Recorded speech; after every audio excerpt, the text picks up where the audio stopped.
edition of Press Coverage. Tim McManus and Josh Paul Neal, and man, we're reinvigorated off of that bye, ready to kick some tail. And we got to talk about this Dallas game that's coming up in Dallas. It's going to be a huge one.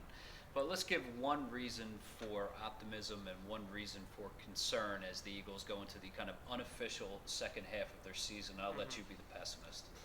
Well, I mean, the biggest reason for concern just has to be with the way that they played against the Panthers, particularly on offense.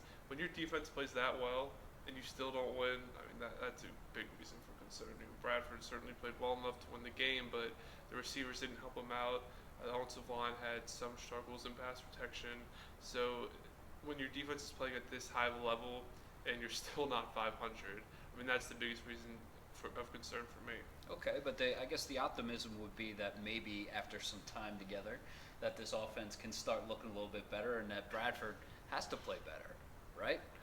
And if you look at his stats in St. Louis, I think that there is something to the whole regressing to the mean theory, where he wasn't a turnover-heavy quarterback when he was in St. Louis, and I don't think that necessarily those turnovers are going to continue for the second half of the season here in Philadelphia. If you have an offense, and particularly a quarterback, that is not turning over the ball as much, then if you look at the defense and the way that they've been able to generate takeaways, that might be a nice recipe, at least to win this division, which is pretty terrible. And that's in part because Dallas has been shorthanded, and that continues this week, although Des Bryant is back, Tony Romo still not back, and that means that the Eagles are going to be facing a depleted Dallas team. How do you see this one playing out? Well, picking the Eagles almost by process of elimination. I mean, when you had either Brandon Weeden or Matt Castle, it's like picking between me and you as to who should the starting quarterback be. I mean, you don't have a lot of options. I mean, to not even throw for 100 passing yards against the Seahawks, it's obviously revealing of just how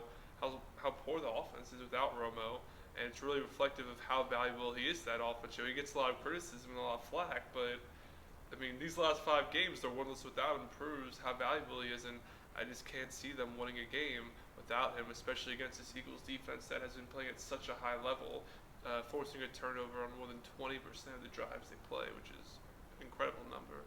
Although Castle did a pretty good job when he was in a Vikings uniform against the Eagles too. But the defense is better. You're absolutely right. And I think that the Eagles, coming off of a bye in a spot where they need to pull out a win, will do so. I think it's going to be a better second half of the season for the Eagles. And if you just look at the division overall, it's certainly there for the taking. A big step forward if they're able to do it on Sunday night in Big D. On behalf of Josh Paul Neal, Tim McManus, we'll catch you next time right here on Birds 24/7.